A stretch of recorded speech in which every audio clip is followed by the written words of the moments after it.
반갑습니다. 오늘 제가 좀 늦어서 잡아드리고 자, 오늘 할 거는 좀 어려운 얘기입니다. 변증법과 사축유물론인데요. 이 글은 그 스탈린이 1938년 썼다고 돼 있더군요. 소비에트 공산당사에 아마 앞에 붙어 있나 뒤에 붙어 있나 모르겠네. 일부로 발표됐다고 합니다. 근데 이제 내용은 이 변증법적 유물론과 사적 유물론을 전체적으로 설명하고 있는데요. 오늘은 그 가운데 이제 변증법적 유물론 부분만 이제 따로 떼내서 정리를 해봤습니다. 이 변증법적 유물론 부분은 크게 두 부분으로 나눠지더라고요. 하나는 물질의 법칙으로서 변증법라는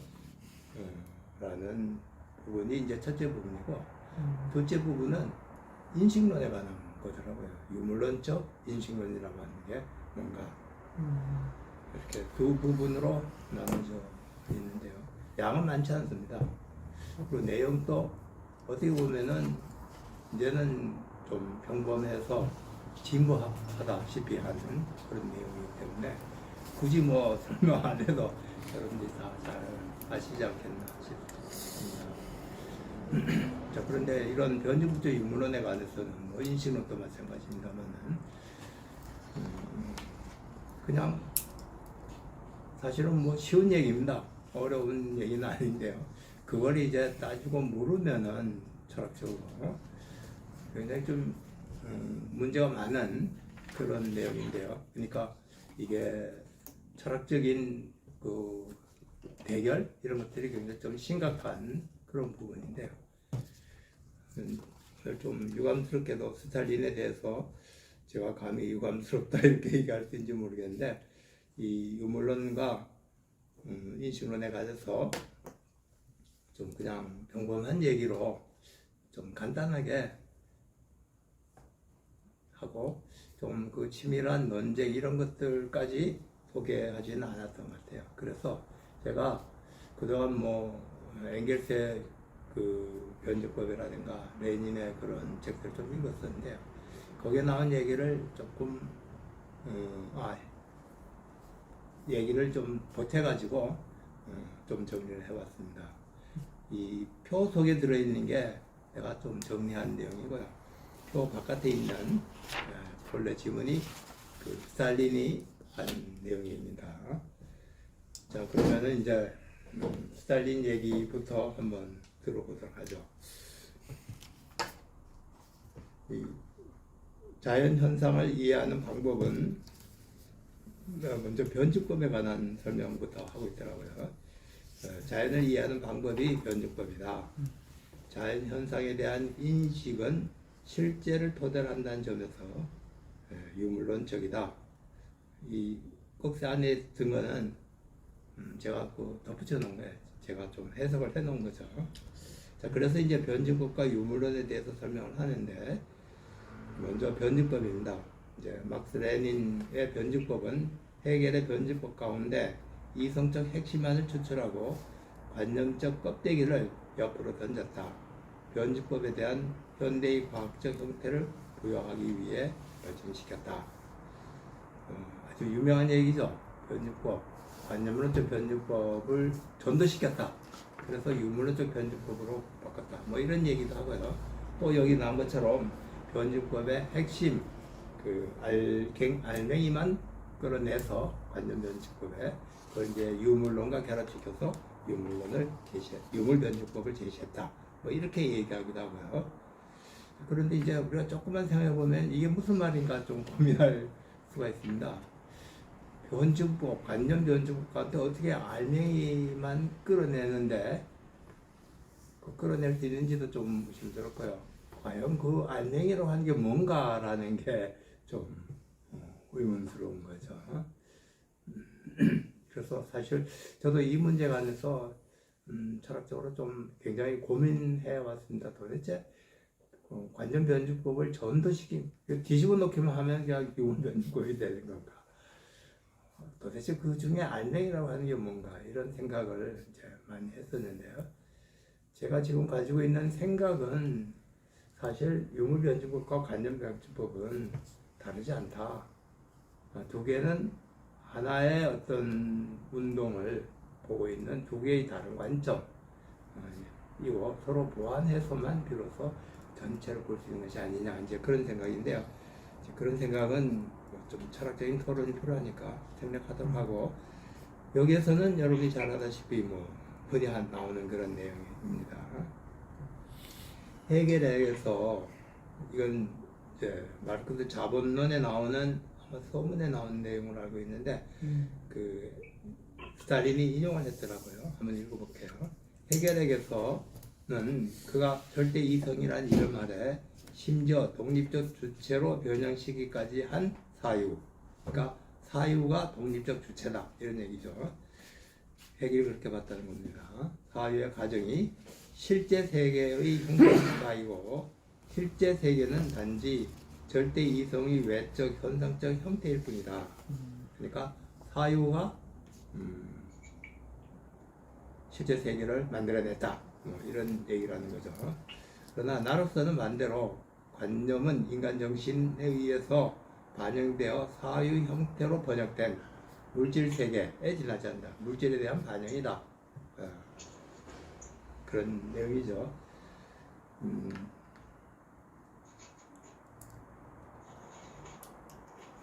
조금 더 읽어볼게요.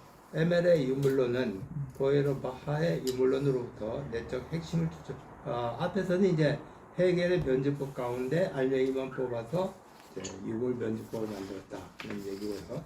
이 얘기는 유물론도 보헤르바하의 유물론을 받아들였지만은 더 발전시켰다라는 그 내용이죠. 보헤르바하 유물론은 주로 이제 감각적 유물론 이고요. 반면 이제 마르크스 레닌의 유물론은 소위 이제 변증법적 유물론이라고 이제 보는데, 이 독일 이데올로기 이런 데서 이미 일찍부터 이제 포에르바하의 유물론을 이제 비판했는데, 거기서는 잘 아다시피 감각적 유물론 속에서는 어떤 운동의 관점, 감각 자체가 변화한다는 그런 관점이 결여되어 있다라는 얘기를 했었죠. 자, 그런데 이제 스탈린은 루드비 포에르바하와 독일 고전 철학의 종말이라는 엥겔스의 책이 있습니다. 책도 유명한 책이죠. 이 책을 이제 해서 인용을 해서 이렇게 얘기하는 것 같아요.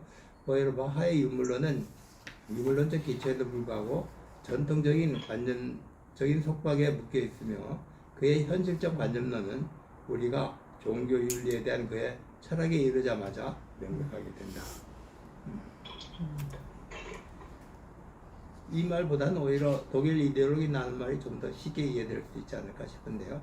포에르바하는 유물론을 감각적으로 봤는데, 물질 자체가 고정되어 있는 걸로, 감각 자체가 고정되어 있는 걸로 봤다는 거죠. 그런데 그때 마크스의 비판에 의하면은 이 실체적 관점이 결여되어 있었다. 이런 물질 자체가 운동 변화한다는 그런 관점이 결여되어 있었다, 이제 그런 얘기인 것 같아요. 자, 이 헤겔의 변증법과 이제 포에르바하 유물론을 이제 비판하면서 양자를 결합해서 이제 변증법적 유물론이 나왔다, 이제 그런 내용인데요. 이 사실 따지고 보면 굉장히 많은 논란거리가 있습니다. 꼭 질문이 있으면은 제가 답변을 하도록 할게요. 질문이 없으면 그냥 많은 논란거리가 그냥 덮고 그냥 지나가게 되는데,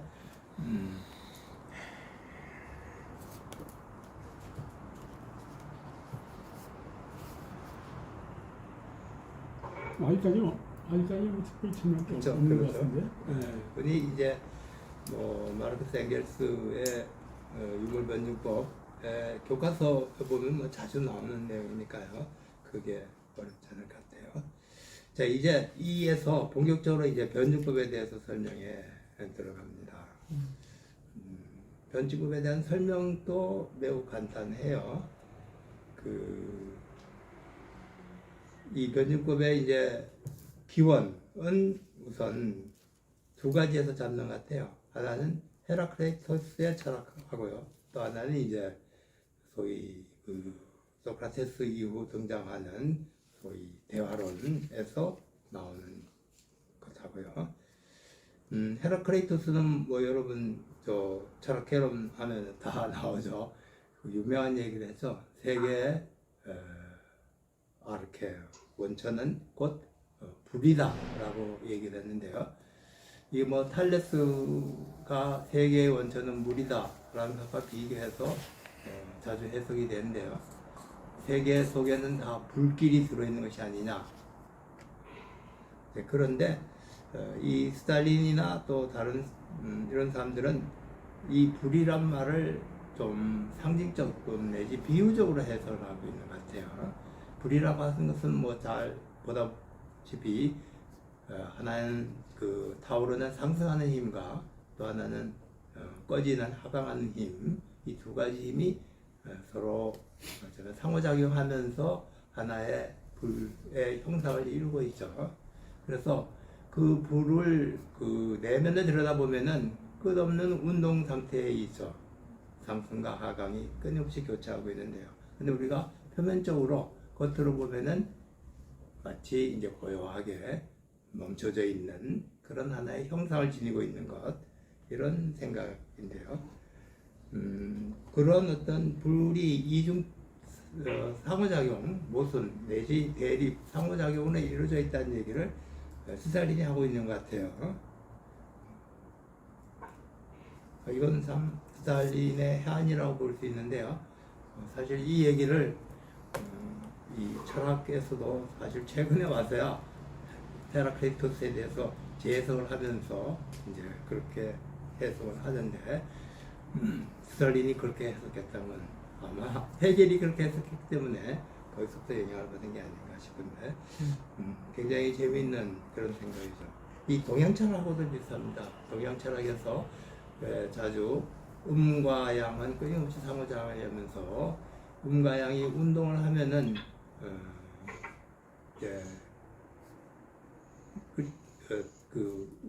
그게 이제 무국이죠. 끊임없이 생성 변화하는 것이고요. 그러면서도 하나의 어떤 고요한 형태를 유지하고 있을 때 그걸 태극이라고 하는데요. 동양철학도 음과 양, 태극과 무국 이런 개념으로 주로 이루어져 있습니다. 그런 점에서 상당히 해결 철학하고 비슷하고요.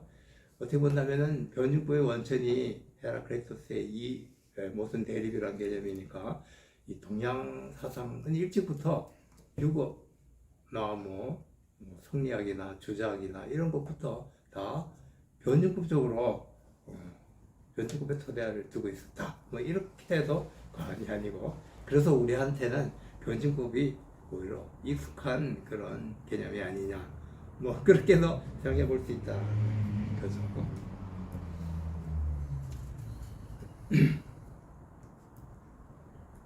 자, 이런 그 변증 헤라클레이토스의 철학에 이제 기초해서요. 좀 더 이제 발전해서 이제 변증법은 소위 그 대화법, 소크라테스가 그 대화에서 이제 전개시켰던 대화법에서 나온다는 거죠.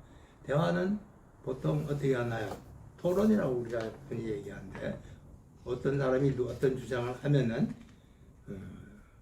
그 주장을 받아들인가, 아니면 그 주장을 비판하려면은 그 주장에 대해서 모순되는 사실 증거들을 제시해야 되죠. 만약 이런 모순되는 사실 증거들을 제시할 수 있다면은 그 주장은 이제 무너지게 되죠. 이렇게 어떤 주장이 무너지게 되면은 그 주장, 일단 그 주장은 이제 제거되지만은 그것과 반대되는 주장이 다시 진리의 후보로 등장할 수가 있겠죠. 이런 식으로 해서 대화 토론을 통해서 우리는 좀 더 진리에 가까운 것에 다가가는 기술, 그걸 우리가 대화법이다 이렇게 얘기하는데, 이런 대화법은 진리를 찾을 때 자주 사용되는 거죠. 여러분들이 아마 수학에서도 사용합니다. 수학에서는 이걸 기류법이라고 해요. 기류법. 여러분 저 중고등학교 때 루트 2는 무리수다라고 하는 것을 증명해 본 적 있었죠? 기억나나요? 기억은 나나요? 루트 2는 무리수다 할 때 다소 구체적인 기억 안 나고요. 기본적으로 루트 2는 유리수라고 가정을 해보자. 그러면 이제 모순이 나온다. 따라서 루트 2는 유리수는 아닌데 유리수가 아닌 것은 무리수밖에 없으니까 루트 2는 무리수다. 이렇게 증명하는 거거든요. 이게 전형적으로 대화, 모순을 통해서 어떤 것을 증명하는 그런 방법이죠. 자, 그런데 이런 대화법은 기본적으로 모순이라고 하는 것은 있을 수 없다. 이 세상은 항상 모순은 제거돼야 된다. 라는 그런데 기초하고 있는 거죠. 자, 그런데 이제 따라서 이 대화법에 나오는 이 모순 개념에 기초한 그런 것과 사실 뒤중에 나중에 헤겔이 제시한 변증법에서 나오는 모순 개념은 상당히 좀 구별됩니다. 어떻게 구별되는가가 나중에 중요한데요. 대화법에서 나오는 모순이라고 하는 것은 이제 명제에 대한 부정입니다. 나는 밥을 먹었다를 부정하면은 명제 나는 밥을 먹었다는 사실 전체를 부정하는 거거든요. 이제 반면 우리가 해결 변증법에서 이제 모순이라고 하면은 어떤 개념에 대한 부정입니다. 나는 밥을 먹었다의 부정은 나는 밥을 먹지 않았다는 것이 되죠. 먹었다는 수로를 개념인데 먹었다는 수로는 개념인데 그것을 부정해서 밥을 먹지 않았다라고 하는 건데요. 따라서 나는 밥을 먹었다 하고 나는 밥을 먹지 않았다는 것은 그 형식 논리학에서의 모순 개념에 비춰본다면 모순이가 아닐까요?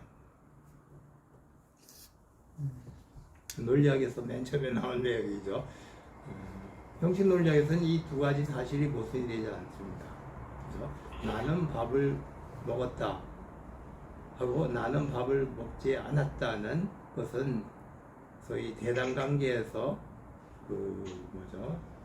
대단관계라고 해가지고 반대관계라고 얘기하지 이게 모순이다라고 얘기하지 않거든요.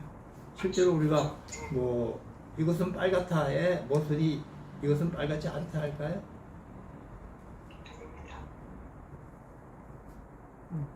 그건 무슨 일반적인 모습은 아니죠. 하여튼 해겔의 모순은 오히려 헤라클리토스가 얘기했던 모순에 더 가까운 개념이고요. 그러니까 대화법에서 나오는 모순 개념과는 사실 다른 거다라고 말할 수 있을 것 같아요. 그 점이 굉장히 중요합니다. 그래서 해겔이 그럼 논리학에서 모순을 부정했느냐? 그렇지 않나요? 그렇죠? 형식 논리학의 모순론을 부정했느냐? 해겔도 역시 모순론, 형식 논리학의 모순론을 인정을 했는데요. 해겔이 부정한 것은 단지 이제 모순을 인정한 것은 어떤 개념의 대립에 관해서 모순을 인정했다고 말할 수가 있다는 거죠. 어쨌든 이제 변증법의 기원으로서 이제 대화법이 나오는데 이 소크라테스의 대화법보다는 오히려 헤라클리토스의 철학이 오히려 해겔의 변증법의 원천이고 나중에 이제 유물 변증법까지 넘어가는 게 아닌가. 왜냐하면은 헤라클리토스의 철학이 철학사에 보면 아리스토텔레스 철학으로 이어지거든요. 그리고 아리스토텔레스 철학이 이제 중세 내내 이어지면서 해겔 철학으로 이제 전달이 되는데, 그래서 따지고 보면 오히려 헤라클리토스의 생각이 오히려 더 변증법의 더 기본적인 출발점이었다 이렇게 볼 수 있다. 자, 이제 이런 변증법 후에 소크라테스적 변증법 나중에 이제 이 변증법은 자연의 현상에 대한 법칙으로 자연 현상으로 저기가 확장되었고 자연 현상을 이제 단순한 고정 불변한 것 속에서 파악한 것이 아니라 운동 속에서 또는 변화 생성 소멸하는 것 속에서 존재하는 것으로 간주하고 자연의 발전을 자연 속의 모순이 발전한 결과로 즉 자연 속에 대립하는 힘들의 상호작용의 결과로서 간주한다. 자연을 일종의 헤라클리토스처럼 무슨 대립하는 이 힘들의 작용으로서 이해를 하고 있다. 그런 주장이죠. 그래서 변증법에 대한 반대는 형이사학적 주장이라는 어떤 것을 고정불변하는 것 또는 분리된 따로 고립된 것으로 파악하는 것을 형이상학적 방법이라고 하고, 그것을 어떤 연관 속에서 파악하고 또 운동 속에서 파악하는 것을 우리가 변증법이다 라고 한다. 네, 여기까지는 이제 변증법의 기원에 대한 이제 설명이었습니다. 그런데 뭐 이 역시 지금까지 잘 뭐 하다시피 철학개론에 흔히 나온 내용이라서 크게 이제 의문스러울 건 없을 것 같은데요. 또 혹 질문 있으면 하도록 하시죠. 네. 자, 그런데 이제 얘기가 너무 좀 단순해서 제가 아까도 했던 것처럼 엥겔스가 자연변증법에서 이 고민했던 문제들이 있었습니다. 그 고민했던 문제들, 그 문제는 뭐냐면은 엥겔스는 이제 변증법을 자연과학의 원리로서 확립하고 싶었었거든요.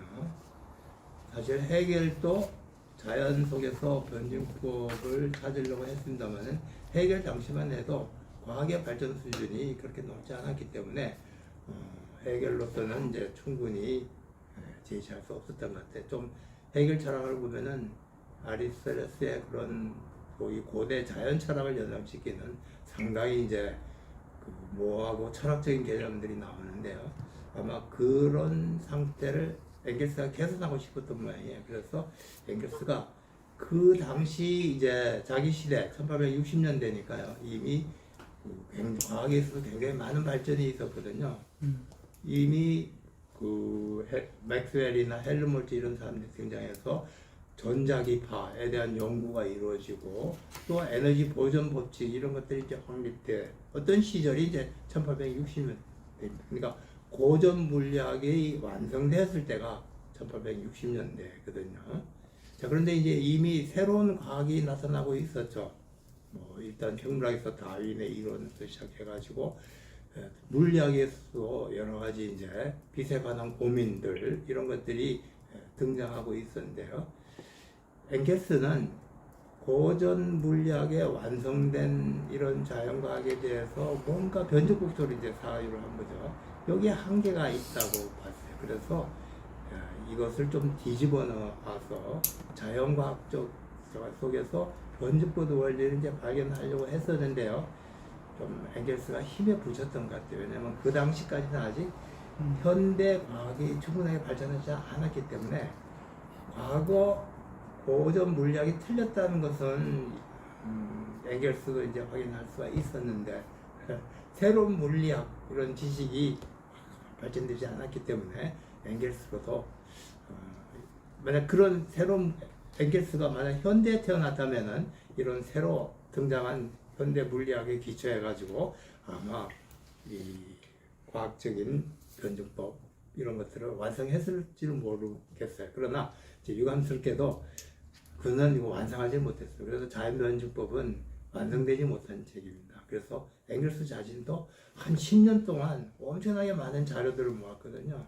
그리고 그 사실들 속에서 뭔가 찾으려고 노력을 했는데 자기가 찾는 것이 이제 나오지 않으니까 결국 그냥 책을 덮고 원고 상태로 그냥 내버려 두고 말았던 것 같아요. 그래서 오늘날 우리가 보고 있는 자연변증법은 이제 완성되지 못한 그런 책인데, 그런 책 속에서 우리가 이제 흥미를 느끼는 것은 엥겔스가 도대체 뭘 찾으려고 그렇게 노력했는가,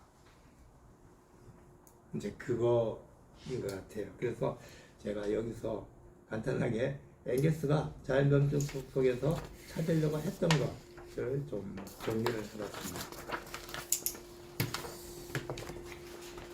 첫째 이제 엥겔스가 고민했던 게 뭐냐면은 물질과 힘의 관계였던 것 같아요. 물질과 힘, 가로속에 있는 것입니다. 그리고 이제 두 번째로는 그 에너지 보존 법칙이라고 하는 것을 이제 확립하고 싶었던 거고요. 세 번째로는 이런 에너지 보존 법칙에서 자연적으로 나오는 게 우주의 청력이라는 문제입니다. 우주의 청력. 자, 그 문제, 이게 사실 엥겔스가 자연변증에서 추구했던 문제인데요. 한번 읽어보겠습니다. 오늘날은 우리가 물질과 힘의 관계에 대해서는 아인슈타인 덕분에 잘 알고 있죠. 물질이라는 게 뭡니까? 물질 이제 인식론적으로 나중에 저기 레닌이 의식 바깥에는 실제다. 그냥 인식론적 차원에서 이제 물질 개념이고요. 이제 자연과학적인 존재론적 측면에서는 물질이 뭐냐 가장 이제 대립하는 개념이 이제 물질과 힘의 그 상호관계인 것 같아요. 고전 물리학은 뉴턴 물리학에서 잘 보듯이 물질과 힘은 단적으로 이렇게 분리되어 있는 거거든요. 그래서 물질은 이제 질량으로 표시되고요. 힘은 이제 그 질량의 어디까지나 외면적으로 작용하는 건데요.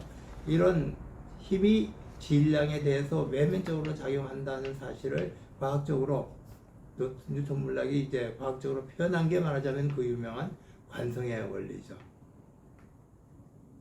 이 관성의 원리가 고전 물리학의 가장 기본적인 특징을 이루는 거죠. 사실 고대 자연과학은 아리스토텔레스 자연 철학에서 나오는데요. 이 힘이라고 하는 것은 물질 자체 내에 내재하고 있는 고유한 거다라고 봤어요. 그래서 물질과 힘을 이제 구분하지 않았는데요.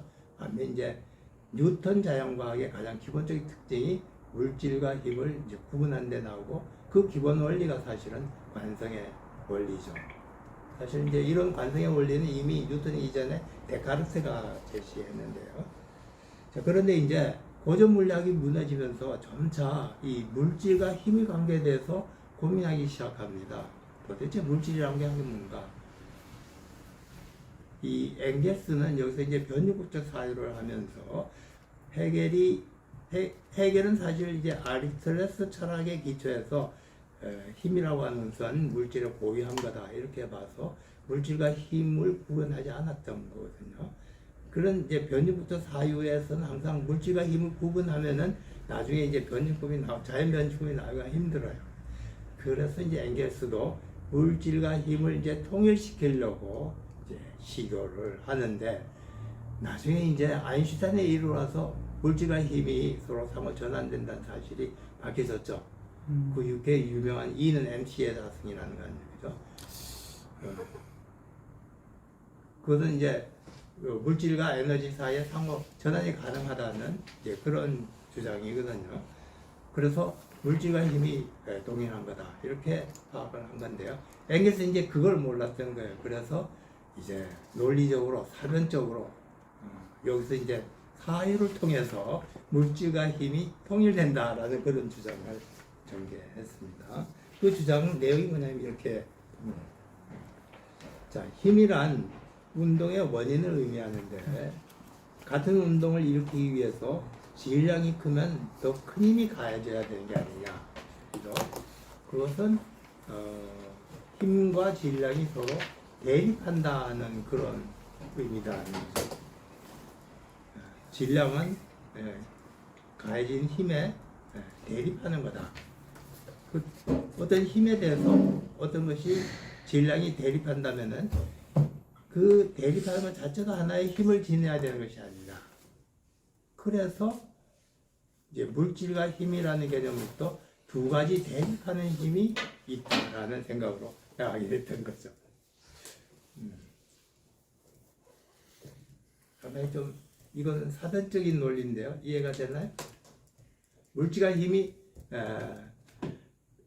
뉴턴은 물질과 힘은 전적으로 외면적인 겁니다. 그 외면적이다는 것은 서로 대립한다는 이런 관계가 아니거든요. 그죠? 서로 무관계하면은 서로 남남 아닙니까? 그런데 물질과 힘이 사실 서로 대립한다면은 대립하는 이 물질도 역시 하나의 힘을 지녀야 되는 게 아니냐 이런 생각이에요. 사실 이런 생각은 엥겔스가 헤겔에서도 그려냈는데요. 헤겔은 거슬러 올라가서 이미 데모크리투스 같은 사람이 해서 이제 그런 생각을 끄집어냅니다. 데모크리투스가 사실 그렇게 생각을 했어요. 데모크리투스는 이제 질량이라는 말을 안 쓰고 물질을 이제 무게란 말을 썼는데요.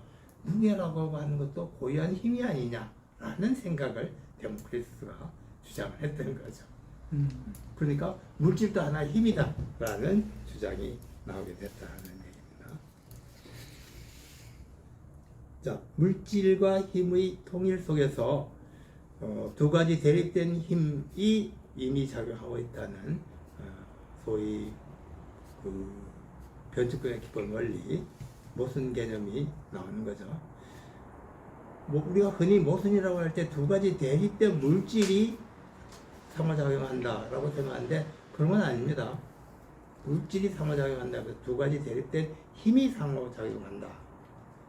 변증법의 세계는 이 세계를 힘의 세계로 보는 거예요. 힘과 힘이 충돌하는 물질이라는 것은 그 충돌, 이런 힘과 이 충돌에 의해서 생겨나는 한 일부라고만 파악하고 있는 거죠. 자, 이어서 에너지 운동의 보존 법칙이라고 하는 게 논란거리가 됩니다. 엥겔스가 이 문제를 상당히 상세하게 설명하는데요. 왜냐하면은 엥겔스 당시에 이 두 가지 대립된 이론이 서로 논쟁하고 있었기 때문에 우리 흔히 자연과학에서는 운동량이라는 개념을 쓰고요. 또 하나는 운동의 에너지라는 개념을 쓰죠. 그 차이 압니까? 운동량하고 운동 에너지하고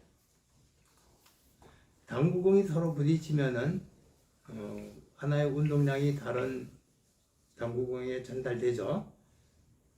이때 그 충돌하기 전의 힘과 충돌한 이후의 힘이 보존되나요, 안 되나요? 보존됩니다. 그죠? 당구공은 그죠? 오직 당구야말로 그야말로 기계적으로 정확한 거 아닙니까? 그래서 많은 사람들이 당구공은 실제 경험을 통해서 어떻게 충돌하고 힘이 어떻게 보존되는가를 이제 잘 봤기 때문에 데카르트부터 이 당구공이 가지고 있는 운동량, 힘이 보존된다라고 주장을 해왔습니다.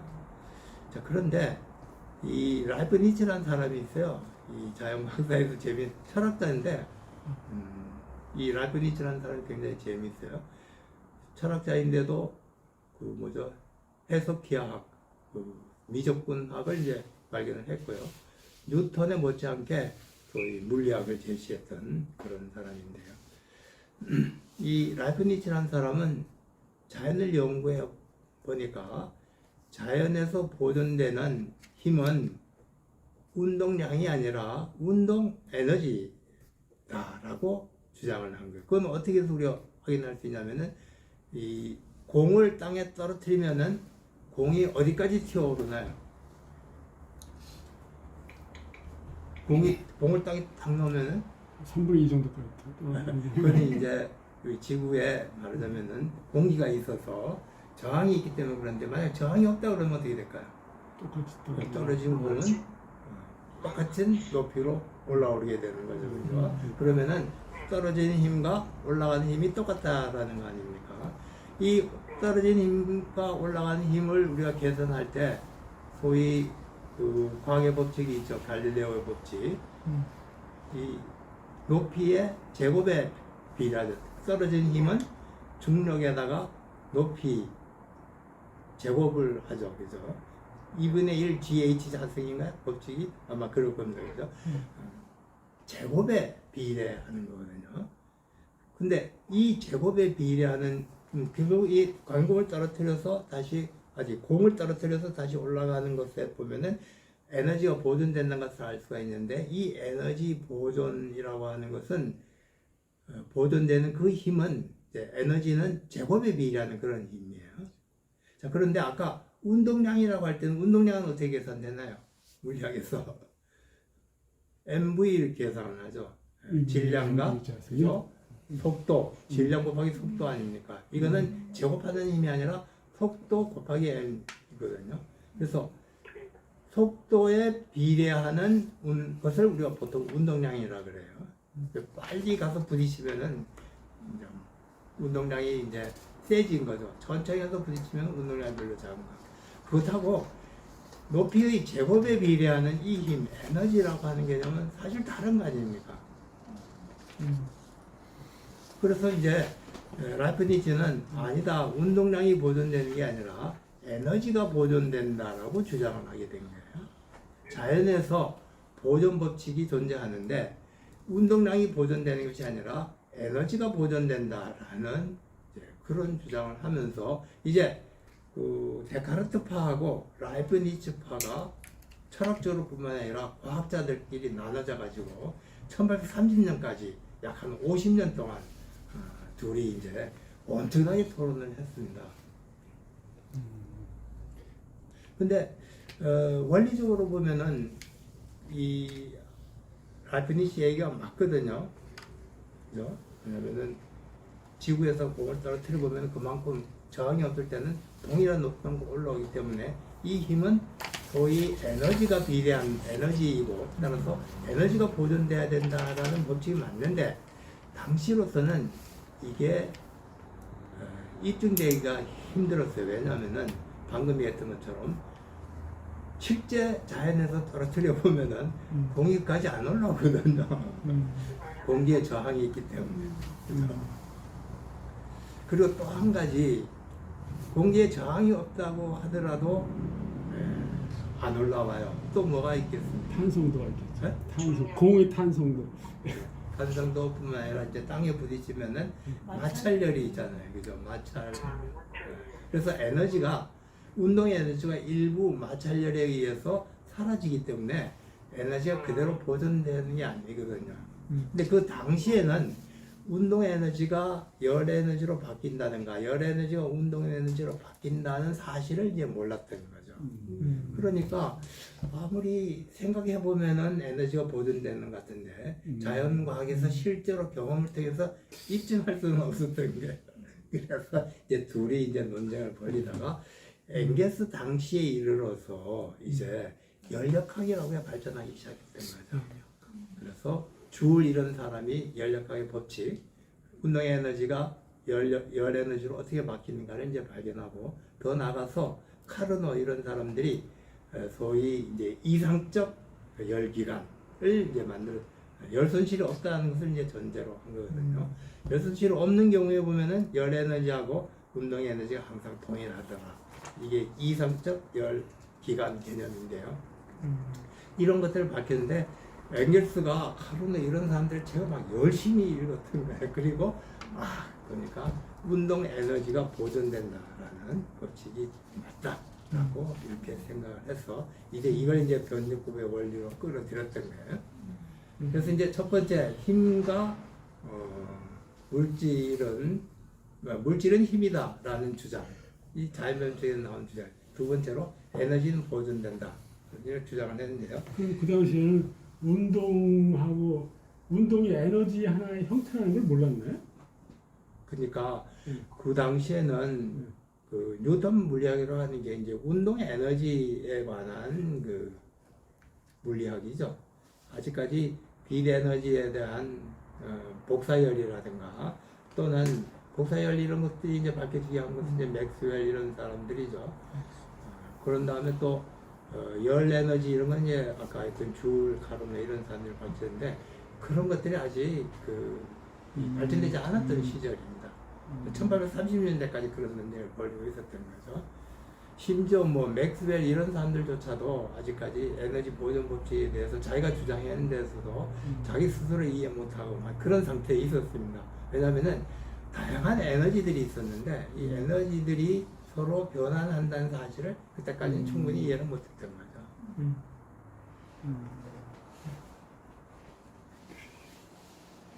자, 그런데 이제 열 에너지하고 운동 에너지가 변화한다. 그리고 심지어 이제 맥스웰 이런 사람들 책도 읽었는데요. 이 복사 에너지, 빛 에너지도 운동 에너지와 상호 전환할 수 있다. 라는 게 사실이 밝혀지면서 이 자연 전체에는 에너지가 보존된다라는 이제 법칙이 확립될 수가 있었던 거죠.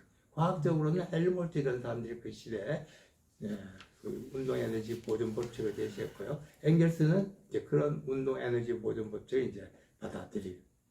근데 이제 여기서 엥겔스가 문제에 부딪혔던 거죠.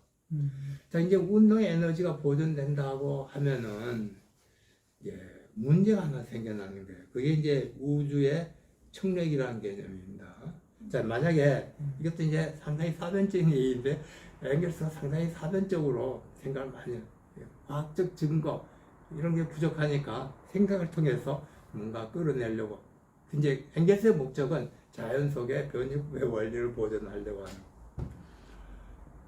근데 가장 큰 문제는 우주에서 이 우주에 지배하는 에너지를 볼 때 한 중력 에너지라고 하는 게 있죠. 모든 우주의 물질들은 서로 결합해서 중력을 통해서 결합하려는 그런 힘이 존재하고 있죠.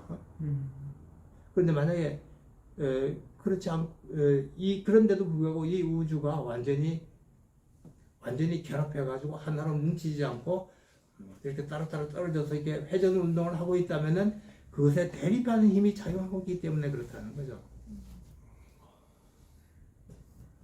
이해되나요? 뉴턴 자신이 사실 이 문제 때문에 고민했습니다. 지구가 태양을 돌고 있다면은 태양과 지구 사이에 인력이 있잖아요.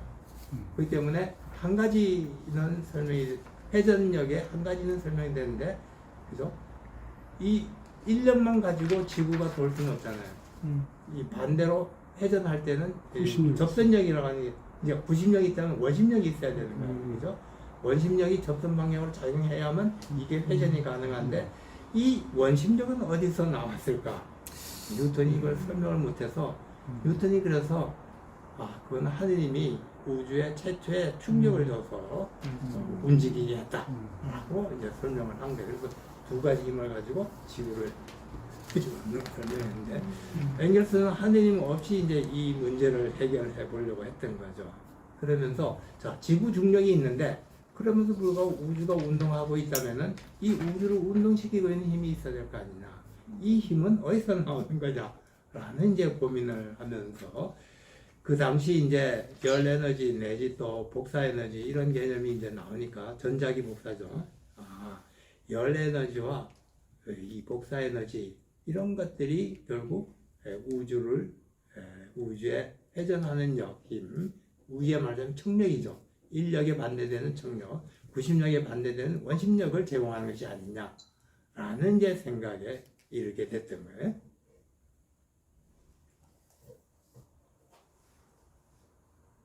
이제 그까지는 이제 생각했는데 그래서 엥겔스가 심지어는 이제 천문학도 굉장히 많은 이제 자기가 직접 연구할 수는 없을 거예요.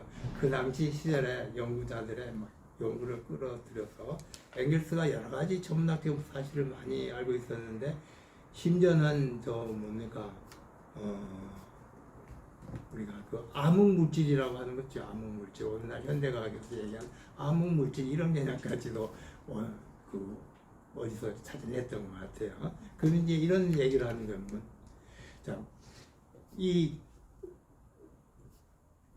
중력에 반대되는 힘, 그게 이제 복사 에너지 내지 열 에너지인데, 그럼으로써 이 열 에너지와 복사 에너지가 만약에 계속 고정돼 남아있다면은 중력의 힘과 그 복사 에너지의 힘이 균형을 이룸으로써 우주는 끊임없이 운동하게 되겠는데, 만약에 이 복사 에너지가 계속 날아가 버리면 어떻게 되느냐? 는 고민하게 됐던 거예요. 지금도 실제로 보면은 지금 햇빛에서 우리 지구에 복사 에너지가 오고 이 복사 에너지는 다시 지구에 반사돼서 우주 전체로 퍼져나가잖아요. 열 에너지도 마찬가지로 지구에서 바깥으로 날아가는 거거든요. 열 에너지와 사실 복사 에너지는 같은 건데, 그러면은 이 우주 복사 에너지가 전부 다 사라지게 되면은 우주의 균형을 이룰 수 있는 하나의 힘은 사라질 거 아니에요. 그러면 중력밖에 남지 않게 되고, 그러면 언젠가는 우주가 하나에 찌그러져서 거의 우리가 뭐라고 얘기하나요? 중력만 남는 그런 물체를 우리가 뭐라고 그러죠?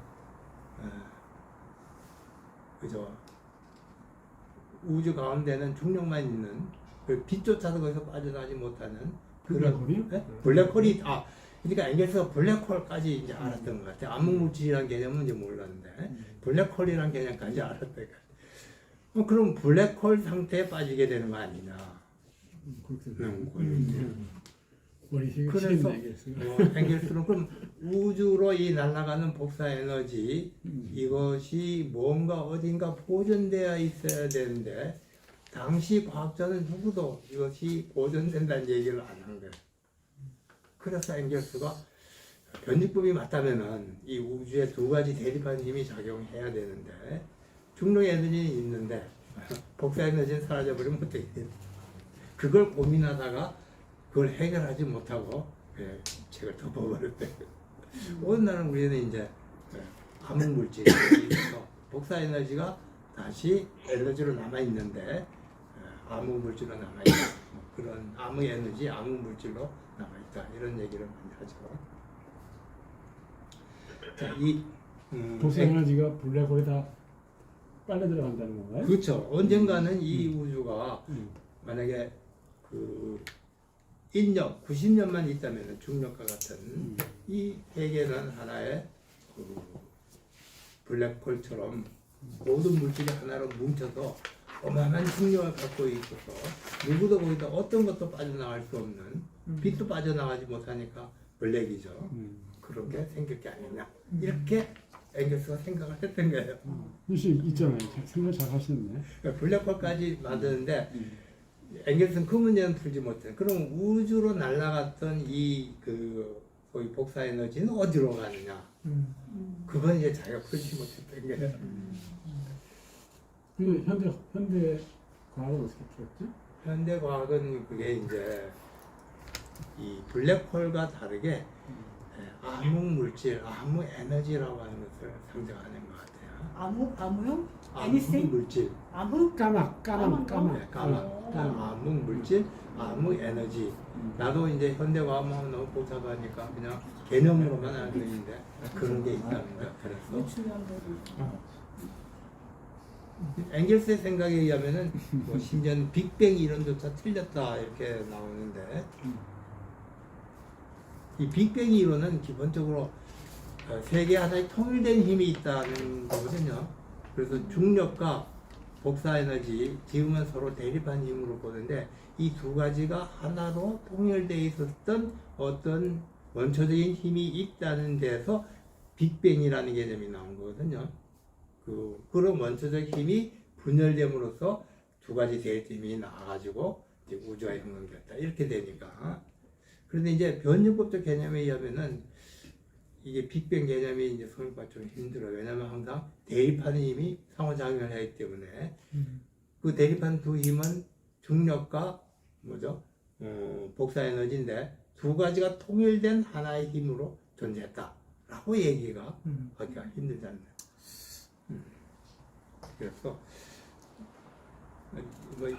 앵겔스는 빅뱅에 대해서 고민했다 그런 얘기가 아니고요. 앵겔스는 이후에 자기 문제를 더 정리시키지 못했습니다. 그래서 자연 변증법을 그려서 놔뒀던 거죠. 자, 지금까지 한 얘기를 제가 앵겔스에 대해서 얘기를 끌어들인 이유는 이 자연이 두 개의 대립된 힘으로 이루어져 있다. 이게 이제 변증법의 가장 기본적 개념인데 앵겔스가 이 사실을 자연과학에서 확립해 보려고 하다가 실패로 돌아갔다. 실패가 아니라 완성하지 못했다. 그 얘기까지 했습니다. 자, 그 다음으로 이제 중요한 문제는 이런 문제가 제기됩니다. 자, 이 자연의 이제 단순한 원리죠. 자연의 모든 어디에나 서로 대립한 힘이 작용한다는 건데 이 대립한 힘으로부터 왜 이렇게 다양한 세계가 실현했는가라는 게 이제 문제가 돼요. 이제 소위 자연의 진화인 거죠. 우리 보통 다윈하면 생물의 진화를 얘기하는데 이 앵겔스나 이런 사람들은 이제 더 근본적으로 자연 자체가 진화한다 라고 이렇게 보는데요. 자연이 일종의 층계적이다라는 거죠. 맨 바닥에는 이제 물체의 세계가 있고 그 중간에는 이제 보다 복잡한 화학의 세계가 있고 그보다 더 복잡한 생물의 세계가 있고 그보다 더 복잡한 이제 인간의 세계가 있는 거죠. 이렇게 자연 자체가 점차 더 복잡한 그러면서도 전혀 다른 성질을 지니고 있죠. 물체들이 그러니까 역학적으로 운동하는 물체들을 지배하는 역학 법칙과 화학의 세계에 지배하는 그 화학의 법칙과 생물의 세계를 지배하는 법칙이 각각 다 다르잖아요. 나중에 이제 엥겔스가 해겔의 이제 논리학 개념에 들어와서 이 역학 세계에서 존재하는 법칙이 질량 변화의 법칙이라고 봤거든요. 그 다음에 이제 화학의 세계에 존재하는 법칙이 대리문의 상호 통리라는 법칙으로 봤고요. 그리고 마지막으로 생물의 세계 그리고 인간의 세계, 인간 역사의 세계에 들어오면서 소위 발전의 법칙이라고 하는 게 있다고 봤어요. 그래서 각각의 층계마다 그죠? 우리가 자연을 성층화시킨다고 하는데 자연의 성층적인 그 층계마다 고유한 독립적 법칙이 있다. 이게 나중에 엥겔스가 제시한 그런 주장입니다. 여러분도 아마 교과서에서 들었죠. 질량 변화의 법칙, 뭐 상호 대립의 법칙, 그리고 발전의 법칙 이런 건데요. 이게 하나의 영역에 모든 자연의 모든 영역에 다 똑같이 적용된다는 게 아니고 자연마다 층계마다 다른 법칙이 적용. 발전의 법칙은 생물 세계 이상에서 나오는 것이 자연 세계에 발전이 존재한다. 이런 물체의 세계에 발전이 존재한다. 해겔도 그렇게 생각 안 하고 엥겔스도 그렇게 생각 안 한다는 거죠. 다 적용되는 줄 알았어요. 전체 다에 적용되는 줄 알았죠. 전체 다 적용된 게 아니라 영역마다 다 다릅니다. 물론 이제 인간도 하나의 물체로 보면은 그죠? 여기에서는 매스 하나의 덩어리 물체로 질량을 가지고 있는 매스로 보면은 소위 물체의 법칙이 적용이 되는 거죠. 그러나 인간이 살아가는 삶의 세계가 이런 질량 법칙만 가지고 설명되기는 힘들다. 그냥 질량 법칙을 포함하고 있는 거죠, 그죠? 그러니까 인간을 물체로 봤을 때 질량의 법칙이 적용되는 거지. 인간의 삶이라고 하는 것은 물체로서의 인간의 삶 아니잖아요.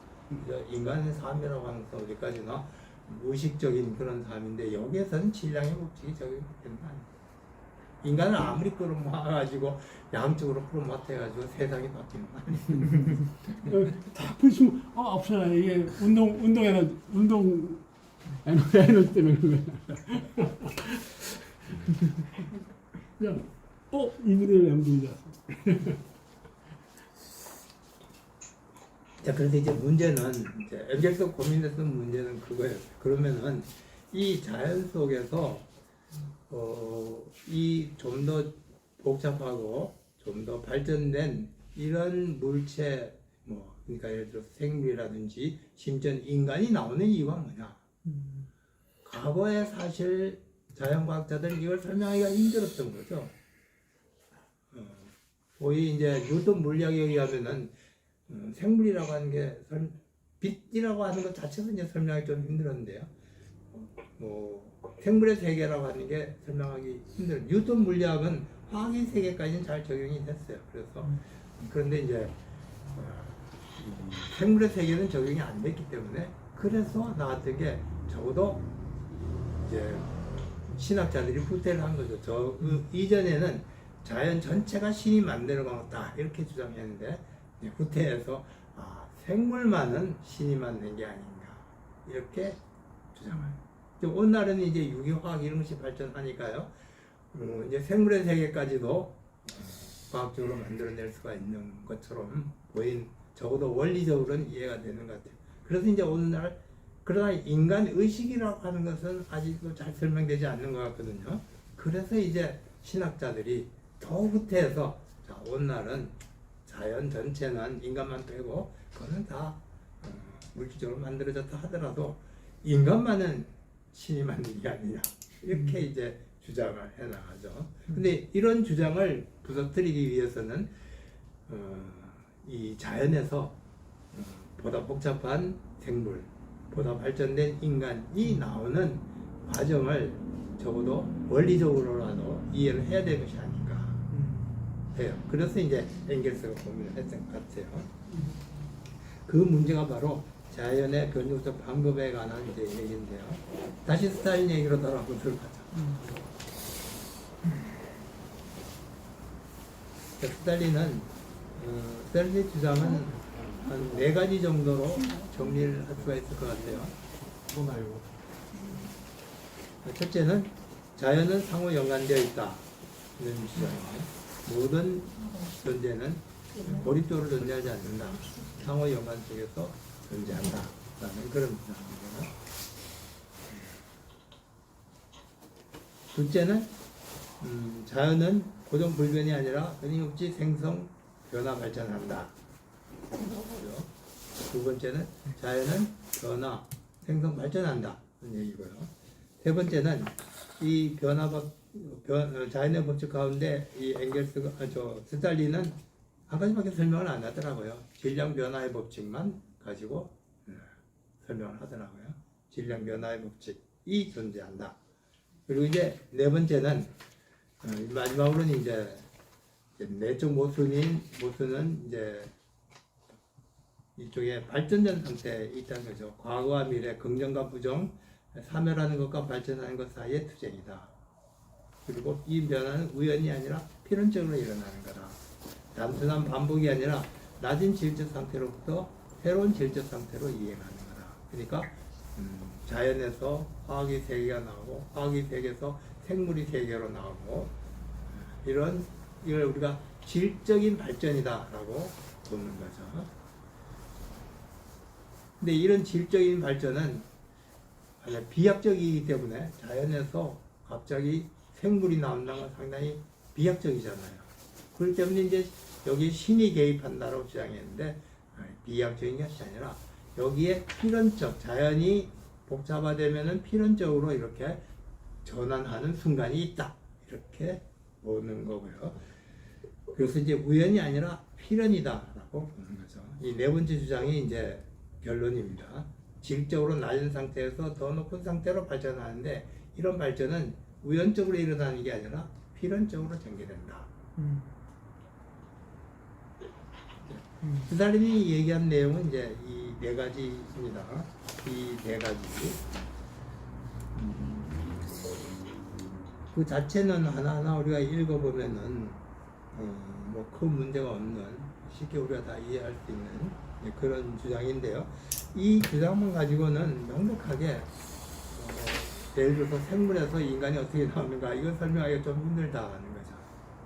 그러면은 이런 문제를 우리가 어떻게 이해할 수 있겠느냐. 그러니까 이제 엥겔스는 어쨌든 단순한 모순에서부터 점차 복잡한 인간에 이르기까지 자연이 진화한다고 보는데 이 진화를 설명하는 기제가 뭐냐? 단순히 양질 변화의 법칙만 가지고 우리가 설명할 수 있는 거냐? 이제 여기에 좀 스탈린은 이 정도로 설명했는데 좀 더 우리가 고민을 해야 될 부분이 있지 않을까 싶어서 제가 이 뒤에 좀 설명을 덧붙여놨는데 얘기가 너무 길군요. 그래서 시간상 많은 얘기는 생략하고 이제 인식론도 해야 되니까요. 핵심적인 내용만 얘기를 하겠습니다. 오늘날에는 우리가 자연이 성숙적인 발전을 하는 것, 질적인 진화가 일어나는 과정을 어느 정도 이해하고 있죠. 왜냐하면은 그 매개하는 과학이 발전했기 때문에 그렇습니다. 그렇죠? 물체의 세계에서 화학의 세계로 발전하는 과정, 그 매개 과정을 설명해주는 과학이 있죠. 그게 뭐죠? 그게 원자화학이라고 하는 겁니다. 원자화학. 원자는 그냥 물체의 단계죠. 근데 이제 그게 화학의 세계로 들어갈 때는 옛날에는 그냥 화학의 세계와 물체의 세계를 이제 완전히 구분해서 독립적인 법칙으로 다뤘는데요. 오늘날에는 그 양자를 매개하는 그런 영역이 있습니다. 과학적으로. 그래서 원자화학이 발전함으로써 화학적 현상을 원자적인 수준으로, 물체적 수준으로 설명을 하게 됐던 거죠. 그런 점에서 오늘날은 이제 더 이상 화학이 우연하게 화학의 세계라고 하는 게 이제 분자들의 세계죠. 우연하게 출현한 것이 아니라 필연적으로 출현했다. 이렇게 나오고 있죠. 그 다음에 이제 화학의 세계에서 생물의 세계로 이행하는 과정도 오늘날 많이 밝혀져 있습니다. 완전히 밝혀져 있는 건 아닌데요. 그렇기 때문에 과학자들은 이제 원리적으로는 이렇게 해서 생물이 나오게 되는가 하는 것을 알고 있죠. 그렇기 때문에 더 이상 이제 생물이 신이 만들었다 이런 주장은 이제 사라져 버리는데요. 그 과학이 뭐죠? 생물이 세계를 우리가 화학적으로 설명하는 과학이 있죠. 생화학이라고 하는 건 생화학. 그죠? 여기서 우리가 단순한 뭐 단백질 합성 과정이라든가 또 심지어는 이게 더 발전하면은 뭐 뭐라 그러죠? DNA 사슬 같은 거 이런 것들을 이제 분석 연구하는 이제 학문이 유기화학, 생화학이라고 이렇게 얘기를 하는 것 같은데요, 그죠? 이런 생화학이 이제 발전함으로써 기본적으로 단백질이라는 게 이제 생물의 기초인데 단백질이 어떻게 만들어지는가 아직까지도 그걸 완전하게 재현하지는 못하지만은 원리적으로는 밝혀진 것 같아요, 그죠? 그리고 심지어는 이제 DNA 사슬이 밝혀짐으로써 하나의 생물이 어떤 새로운 생물을 만들어내는가라고 하는 것도 먼저 밝혀졌고요. 자, 이런 과정 전체를 일반화시켜서 보면은 어떻게 되는가? 하나의 지금까지 유기화학이라든가 또는 생화학이라든가 생화학이라든가 또는 원자 물리학의 이런 영역들에 나온 얘기들을 이제 총 합쳐보면은 어떤 하나의 단순한 물체에서 복잡한 물체로 그리고 이 복잡한 물체가 완전히 새로운 어떤 성질을 가져온 물체로 바뀌어가는 과정을 우리가 어느 정도 정리해 볼 수 있지 않을까 이렇게 생각을 해요. 그래서 이제 그걸 한번 정리를 해보자면은 세 가지 단계에 있지 않느냐. 자, 우리가 한번 같이 생각을 해봅시다. 이제 첫 번째는 우리가 이 탄소하고 다이아몬드하고는 사실 구성이 같습니다. 쉽게 좀 비근한 예를 들면 연탄하고 다이아몬드는 다 똑같이 탄소로 이루어져 있는 거죠. 그러면서도 어떤 거는 탄소고 어떤 거는 연탄인 이유는 뭡니까? 그 밀집도? 단순히 밀집도만 아니죠. 배치. 네? 배치. 그렇죠. 관계죠. 배치. 뭐 탄소들이 서로 맺고 있는 관계, 그 관계가 연탄하고 다이아몬드는 다른 거죠. 저도 정확하게 설명을 못합니다만 이 관계가 달라지면은 완전히 다른 성질이 나타납니다. 우리가 네? 민족체하고 민족하고 다른 관계가 달라집니다. 관계가 예를 들어서 이제 사회에서도 이제 그런 개념을 적용시켜 일국적 차원에서 볼 때하고 세계적 차원에서 볼 때가 규정이 달라지잖아요. 관계가 달라지면은 성질이 달라진다. 따라서 우리가 관계를 만약 과학적으로 바꾼다면은 이 성질을 바꿀 수 있는 가능성이 생기는 거죠. 관계라고 하는 게 뭡니까? 관계를 바꾸기 위해서 필요한 게 뭡니까? 관계라고 하는 것은 서로 이게 힘이 엮여진 관계거든요. 힘이 상호작용하고 있는 거죠, 그죠? 두 가지 힘이 서로 대립한 힘이 작용하기 때문에 이것과 이것이 지금 관계를 맺고 있는데 이 힘만 바꿔준다면은 그죠? 이 관계가 바뀔 수가 있는 거고 그러면서 완전 새로운 성질을 우리가 만들어낼 수가 있는 거죠. 과학자의 노력이라는 바로 그 관계를 바꾸는 그런 노력인데요. 이 관계를 바꾸는 법칙이 바로 질량 변화의 법칙이죠. 힘을 더 가해. 그러면은 이것들이 끌어올라가지고 떨어져 나가는 거죠. 이것이 붙어 있으려면은 일정 정도 온도라는 이제 이 온도가 작용할 때 이건 힘이 작용하겠다. 힘 하에서 이게 붙어 있는데 힘을 더 올려버리면 이게 떨어져 나가는 거예요. 그러면 이제 완전히 다른 물질로 바뀌게 되는. 이 질량 변화의 법칙은 따라서 이제 이렇게 출현하는 건데요. 자, 그런데 이 관계도 조금 더 복잡하면은 이런 순환적 관계가 출현할 수가 있어요. 그죠? 요즘 또 냉장고에 그런 거 쓰면 바이메탈이라고 하는 거 아시나요? 바이메탈. 냉장고에 바이메탈이 들어있답니다. 나는 모르는데 우리가 고등학교 때 배울 때는 냉장고에 바이메탈이 들어있다고 배웠어요. 그 바이메탈은 뭐냐면은 두 가지 물질을 그냥 결합시켜 놓은 겁니다. 두 가지 금속 판을. 하나의 판은 온도가 올라가면은 빨리 늘어나고 하나의 판은 온도가 올라가도 늘어나는 속도가 줄어들고. 자, 이렇게 되면은 냉장고 안에 온도가 올라가면 어떻게 될까요? 이게 휘게 되겠죠. 하나는 빨리 들어가고 하나는 적게 되니까 이렇게 휘면서 이제 컴프레서를 작동시키게 되죠, 그죠? 온도를 낮추는. 그리고 일정한 정도 온도가 다시 떨어지면 이게 저절로 떨어지면서 컴프레서 작동이 중단하고요. 그래서 바이메탈을 통해서 냉장고의 온도가 항상 일정한 수준을 유지하게 되는 거거든요. 여기서 우리가 중요한 힌트를 얻을 수가 있을 것 같아요. 두 가지 대립된 물질이 서로 순환적으로 작용하는, 이거 거꾸로 붙어 있다 이런 얘기죠. 순환적으로 작용하게 되면은 기존에 존재하는 것과는 다른 새로운 성질, 그죠?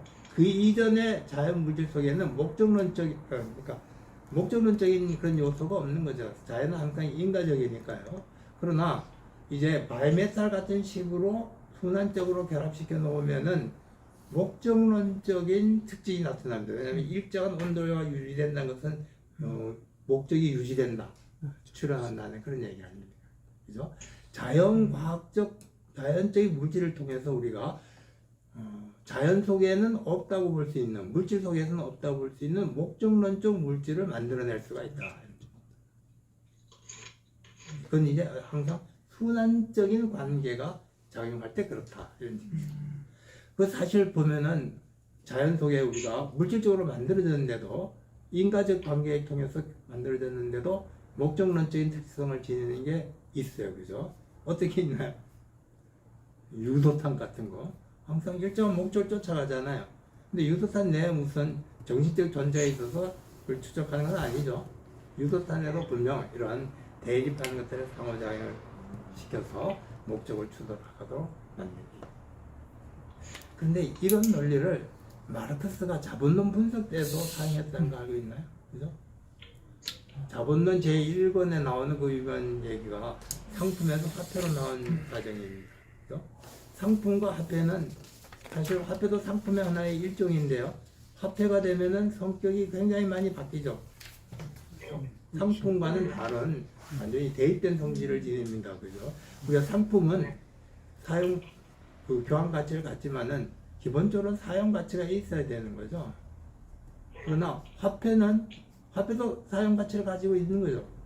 적어도 종이를 찍어냈다고 하더라도 종이에 만들어내는데 노동이 들어갔으니까요. 그죠? 종이 나름대로 어떤 사용 가치가 있잖아요. 그러니까 화폐를 가지고 뭐 불 붙이는 옛날에 담배 피워서 되잖아요. 그죠? 옛날에 그 사용 가치가 있습니다. 그죠? 그러나 아무도 화폐가 가지고 있는 사용 가치에 주목하지는 않아요. 화폐는 어디까지나 사실 명목적 가치에 지나지 않는데요. 300원, 뭐 300만 원 하면 교환 가치만 가치로 보고 있죠. 그래서 사실 화폐와 상품은 전혀 다른, 마치 자연 속의 목적론적인 생물과 자연 속의 그냥 물질적인 물체, 인과적인 물체 사이의 대비만큼이나 화폐와 상품은 성격이 다른 것 같아요. 그런데 이 상품에서 화폐가 나오는 과정을 보면은 사실 간단하죠, 그죠? 어떻게 바뀝니까? 맨 처음에 상품 A와 상품 B 사이에 1대1 교환 관계가 성립하죠. 그죠? 네, 그 다음 단계는 어떤 성립하나요? 상품 이때가- A가 상품 B와도 교환되고, 네. 또 장소를 옮겨가서 저쪽에 가서는 상품 C와도 교환되고, 뭐 이런 식으로 여러 곳에서 다중적인 교환 관계가 성립하죠. 그리고 마지막으로 어떤 관계가 성립합니까? 역전돼요. 화폐 하나가 끊임없이 이제 교환되는, 다른 모든 것들과 함께 교환이 되는 거예요. 화폐가 이것과 교환됐다가, 화폐가 이것과 교환됐다가, 화폐가 이것과 교환됐다가, 이런 식으로 화폐가 중심이 되어서 마치 순환적인 관계를 이루고 있는 것처럼 이루고 있다고 볼 수가 있죠. 그럼으로써 사실 이 논리를 이 마르크스가 제시했던 거죠. 사실은 이 순환적인 관계, 서로 대립하는 것들을 결합시켜 놓은 순환적인 관계, 이 말되면 모순적인 관계죠. 이런 관계를 통해서 우리는 과거에 없었던 새로운 그런 지식이 성립할 수 있지 않을까. 그런 식으로 따져보면은 우리가 앞에서 유기화학이라든가 생화학이라고 하는 것도 잘 보면은 전부 다 그런 순환적 관계를 설명하고 있는 것처럼 우리가 볼 수가 있는 거. 우리가 여기서 그러면 우리가 힌트를 얻으면 심지어 인간의 의식주사도 설명할 수 있지 않을까. 만약에 우리가 이 물질을 보다 이제 고도로 복잡한 순환적인 관계로 만들어 놓으면은 인간 의식이라고 하는 것도 나올 수 있지 않겠느냐. 이렇게 아직까지는 그런 실험을 아무도 해보지는 않았지만은 적어도 원리적으로는 설명할 수 있지 않을까. 그래서 이게 이제 소위 변증법이라고 하는 거죠. 순환적인 거. 네. 그게 어떤 건지 조금만 순환이라는 게 어떤 네, 의미? 순환이라고 하는 게 이제 아까 이 바이메탈을 생각하는데 바이메탈. 바이메탈은 A가 B가 되고, 그죠?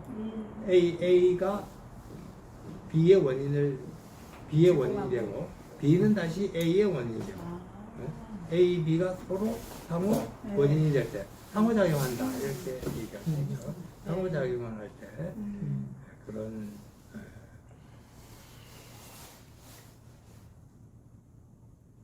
이 상호작용이라는 개념이 바로 사실은 엥겔스가 그 화학의 법칙을 설명하면서 대립물의 상호작용이라고 하는 것을 제시했을 때 나오는 개념이에요. 그래서 마르크스가 작업하면서 그렇게 막 A에서 A와 B의 국면 또 B에서 A의 국면 막 이런 거 계속 설명했나 봐요. 네, 잡음은 그 상품론에서 네, 상품에서. 그 부분이 잘 이해 안 돼서 사람들이 어렵다고 하는 부분이 사실 그 부분에 사실 마르크스가 변증법이라는 그런 원리, 그 아까 말했던 순환, 상호작용이라는 또는 순환이라는 그런 원리를 상품 세계에 적용을 시켰던 거거든요.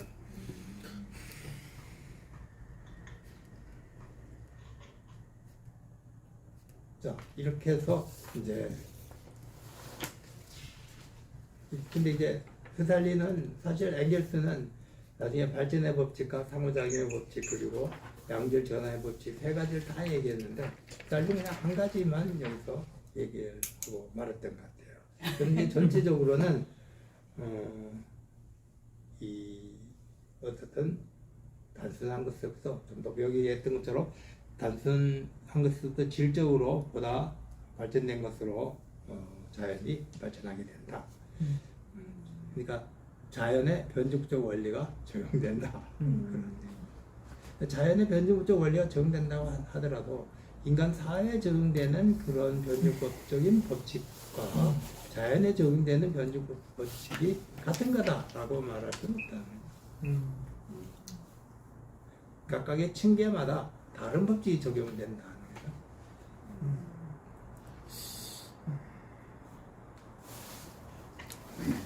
자, 여기까지가 변증법에 대한 설명이었습니다. 이제 그 다음에 이제 우리가 인식론에 관해서 볼까요? 자, 인식론은 우리가 좀 더 속도를 빨리 해서 30분 안에 마치도록 하죠. 자, 인식론도 사실 우리가 익히 알고 있기 때문에 스탈린의 내용 자체는 그렇게 새로운 건 아닙니다. 인식론은 인식은 뭐죠? 물질에 대한 반영이고요. 그죠? 물질은 뭡니까? 의식 바깥에 있는 실제. 실제에 대한 반영. 이게 인식이다. 이런 얘기인데, 이렇게 알고 있는데, 우리가 여기서 사실 이 변증법적인 그런 인식론에도 우리가 변증법적인 것이 작용된다면은, 이 인식은 수동적인 그런 인식만은 아니죠. 반영은 수동적인 것이 아니라 능동적 반영이다라고 하는 것을 우리가 주목해야 되는데, 스탈린도 그런 능동적 반영이라는 개념을 여기서 제시하고 있는 것 같아요. 그 점을 우리가 주목해 보면서 한번 읽어보도록 합시다. 자, 유물론적 인식론은 뭐냐? 1. 유물론. 철학적 유물론은 세계가 바로 그 본질에 있어서 물질적이고 세계의 다양한 현상들은 운동 중에 있다. 운동 중인 물질의 상이한 형태를 구성하며 세계는 물질적 발전 법칙에 따라서 발전한다. 앞에서 얘기했던 이제 물질학 운동 법칙에 대한 설명이었고요. 이걸 이제 인식론으로 발전시킨대요. 인식론. 자, 인식론은 있는 그대로의 자연에 관한 어떤 유보장 없는 인식에 지나지 않는다. 이게 엥겔스가 포에르바하에서 했던 내용입니다. 있는 그대로의 자연, 이게 실제죠. 객관적 실제라고 말하기도 한데요. 그것을 우리는 반영한다. 이 물질 자연 존재는 우리 정신의 외부에 독립적으로 존재하는 객관적 실제이고 물질이 일차적인 거다. 물질을 객관적 실제다라고 규정하는데 이건 이제 인식론적 관점에서 실제다라는 그런 아까 우리가 앞에 썼던 자연의 법칙에 있어서 물질이라는 개념하고 좀 다르죠. 셋째는 뭐 이것도 다 알고 있는 사유는 내수의 작용이다. 이 내수는 물질이 고도로 발전된 것이다. 높은 단계에 도달한 물질의 산물에 지나지 않는다. 이런 얘기죠. 뭐 특별한 것 없이 뭐 잘 이해가 되지 않겠나 싶습니다. 계속 한번 읽어볼게요. 인용문에 있는데요. 한번 읽어볼게요. 존재에 대한 사유의 관계. 그 유명한 존재와 사유에서 1차적인 게 물질이고 뭐 그런 얘기죠. 관념론은 거꾸로 관념을 1차적인 거 보고 존재에 대한 사유의 관계, 자연에 대한 정신의 관계의 문제는 철학의 최고 문제이다. 그래서 옛날에 80년대 이 문제의 근본 문제라고 해가지고 근본 문제는 바꿀 수 없다. 뭐 이런 문제도 나오는데 엥겔스는 여기서 그냥 스탈린 최고 문제라고 했어요. 최고 문제는 바꿀 수도 있는 거죠. 시대에 따라서. 철학자들이 이 문제에 대해서 제시하는 답은 그들을 두 개의 커다란 진영으로 나누었다. 자연에 대한 정신의 일차성을 주장했던 사람들은 관념론 진영을 구성했다. 자연을 일차성으로 간주했던 다른 사람들은 유물론의 자연학파에 속한다. 이건 스탈린의 얘기입니다. 물질, 우리 자신이 속해 있는 감각적으로 지각할 수 있는 세계가 유일한 실제이다. 물질적 실제. 우리의 의식과 사회는 아무리 초감각적인 것으로 보일지라도 물질, 신체기관 내수의 산물이다. 물질은 정신 산물이 아니며 정신 그 자체는 물질의 최고 산물에 지나지 않는다. 역시 똑같은 얘기죠. 유물론 일반은 객관적으로 실제하는 존재를 의식, 감각, 경험과는 독립해 있는 것으로 간주한다. 레닌이 물질을 유물론을 규정한 게 바로 이거죠. 객관적 실제를 인식한다. 의식은 기껏해야 존재의 반영이고 그것에 대한 근사적, 사실적 반영에 지나지 않는다. 레닌은 이제 약간 여기서 이 강도를 좀 약화시켰어요. 그죠?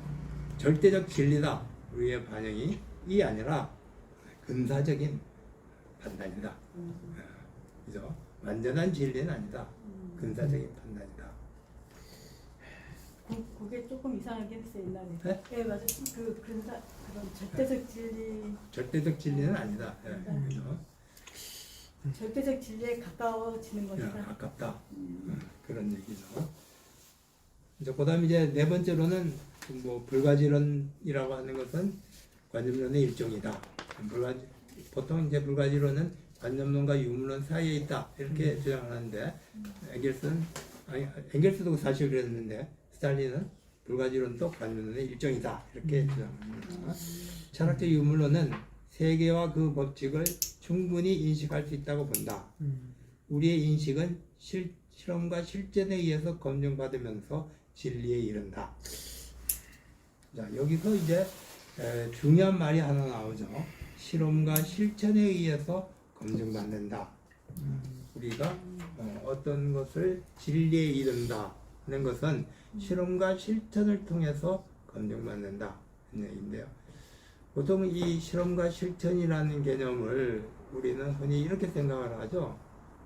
우리는 어떤 이제 경험을 통해서 이제 반영을 통해서 어떤 것을 인식하면은 그것을 가지고 이제 실험을 해서 그것이 옳고 그르고 이런 것을 판단한다.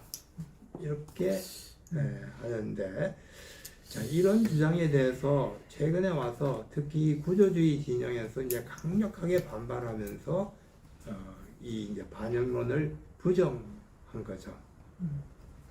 그래서 이제 그 구조주의에 의하면은 아니다. 우리의 인식 자체가 사실은 어떤 특정한 개념틀의 인식틀이라고 하죠. 인식틀을 전제로 해서 이루어지는 것이라 라고 이제 주장을 하죠.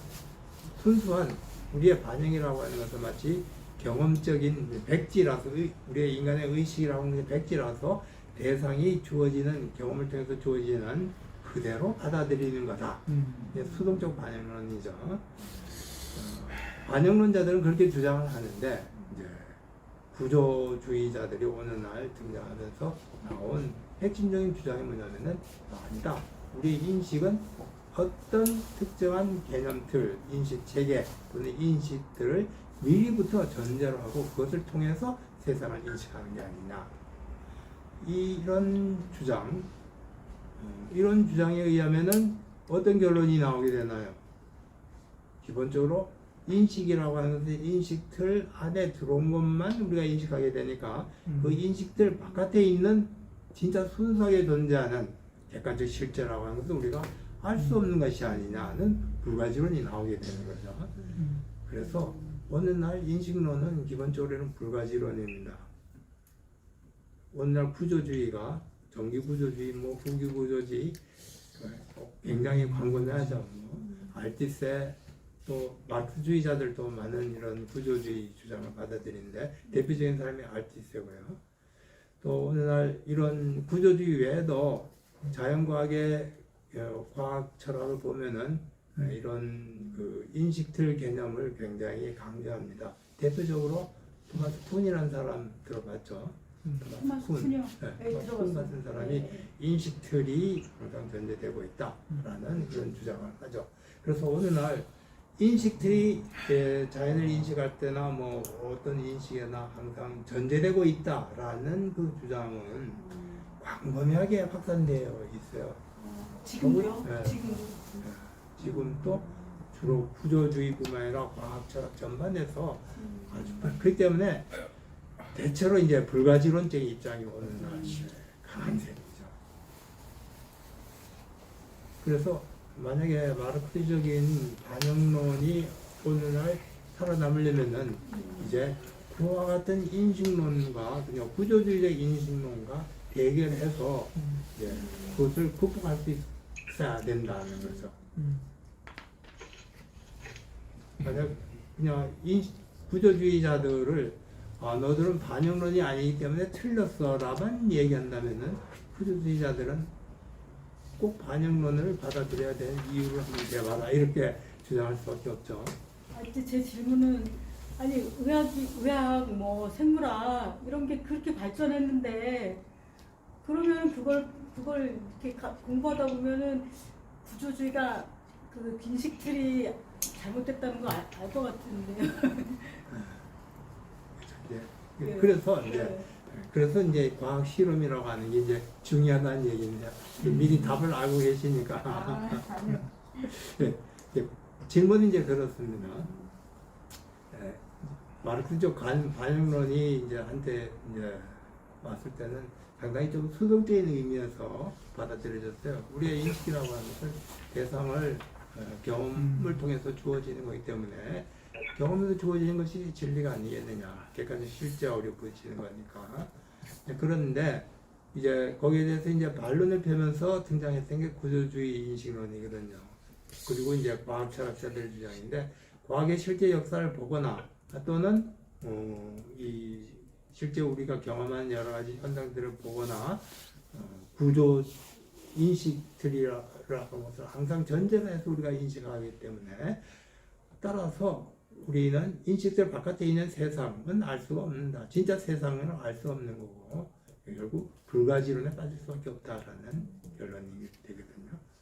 자, 그런데 이것을 그러면은 이 반영론적인 입장에서 그러면 어떻게 극복할 수가 있느냐라는 이제 문제가 제기가 되는 거죠. 인식 틀 자체가 삶의 반영이죠.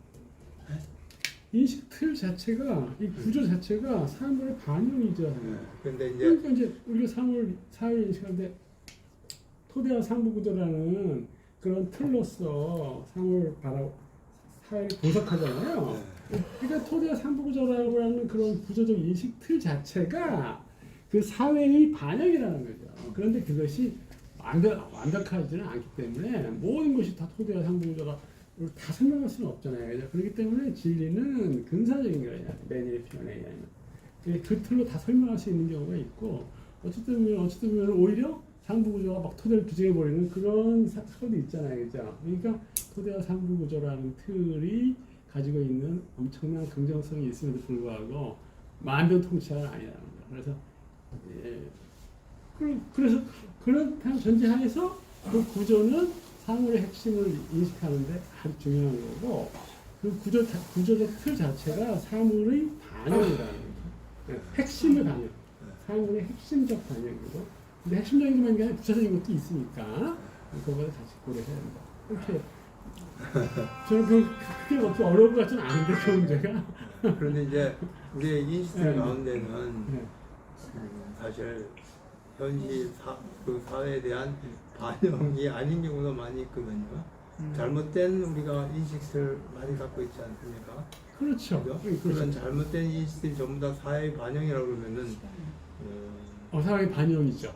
그러니까 막스 레인지는 아주 핵심적인 것을 반영했고, 이상하게 삐뚤어진 사람은 그 삐뚤어진 경험 속에서 이 사회의 아주 일들어진 모습, 그런 아주 부정적인 그런 측면을 반영한 거죠. 근데 이제 구조주의자들에 의하면은 똑같은 사회의 반영이라면은 당신의 반영만이 진리해야 될 이유가 뭐 어디에 있느냐 이런 얘기죠. 그렇죠. 프롤레타리아의 반영은 진리고 부르주아의 반영은 진리가 아니냐. 그렇죠. 그렇기 때문에 문제는 실천을 해서 혁명을 일으켜서 증명하는 거지. 우리 반영이 너희 반영을 이겼지 않느냐. 이게 그래서 거기 실천이 나오는 거예요. 실험이 나오는 거예요. 자, 이제 그래서 실험이란 말이 이제 중요한 것 같아요. 그래서 사실 실천. 실험이라고 하는 것은 사실 맨 처음에 가설부터 시작하는 거죠. 가설. 어떤 가설이 세워지고요.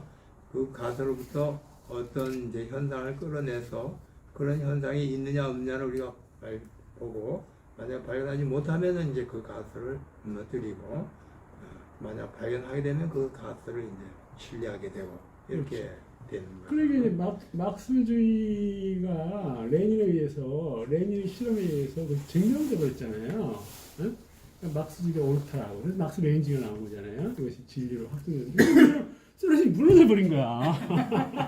그러니까 다시 막스 레인지가 아무리 논리적으로는 거대하고 맞다라도 이 현실적인 이 사전력이 없는 거야. 무너져 버렸기 때문에. 그러니까 실험이 실패한 거야. 푸바 있잖아요, 푸바.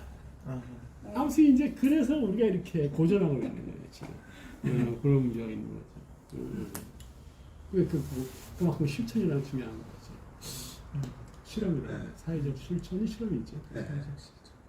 일단 우리가 이제 아무리 이제 가설을 주관적으로 세우더라도 과학자들도 사실 무슨 보면은 어떤 경우에는 미신의 기초에서 가설을 세우기도 하고요.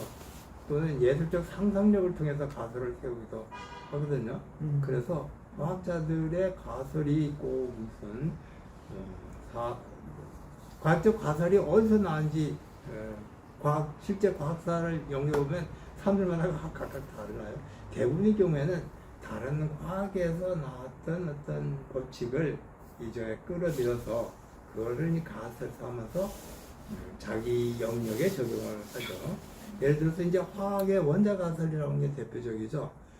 그러니까 뉴턴 법칙은 사실 물체의 세계, 각종 물체의 세계에 적용되는 건데, 그런 뉴턴의 법칙을 조그마한 물질적 원자, 돌입자 여기에도 한번 적용을 시켜보자 해가지고 나온 게 원자 가설이라는 화학의 이제 법칙이었거든요.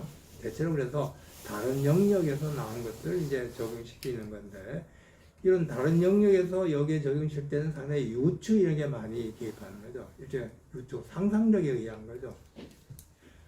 뭐 예를 들어서 우리가 그 역사를 파악할 때도 자주 유추를 많이 쓰는데요. 물리학의 법칙을 역사에 적용시키기도 하고 또는 뭐 생물의 법칙을 역사에 적용시키기도 하죠. 예를 들어서 사회 다인주의자들은 생물의 그 명복적 진화라는 개념을 사회에 적용시키는 거잖아요, 그죠? 자, 이런 식으로 가설이라고 하는 것은 다양한 원천을 지니고 있어요. 그래서 가설 자체는 이제 과학자들이 어디에서 나왔는가는 문제 중요한 게 아니죠. 단지 이제 그 가설을 우리가 실험을 했을 때 실험을 통해서 입증되느냐 안 되느냐라고 하는 게 이제 중요한 문제가 될 것 같아요. 그죠? 근데 왜 실험이라고 하는 것이 중요한 어떤 원리가 될 수가 있느냐는 거죠. 왜 실험이라고 하는 것이 어떤 가설을 입증해 줄 수 있는 권리를 갖는 건가요?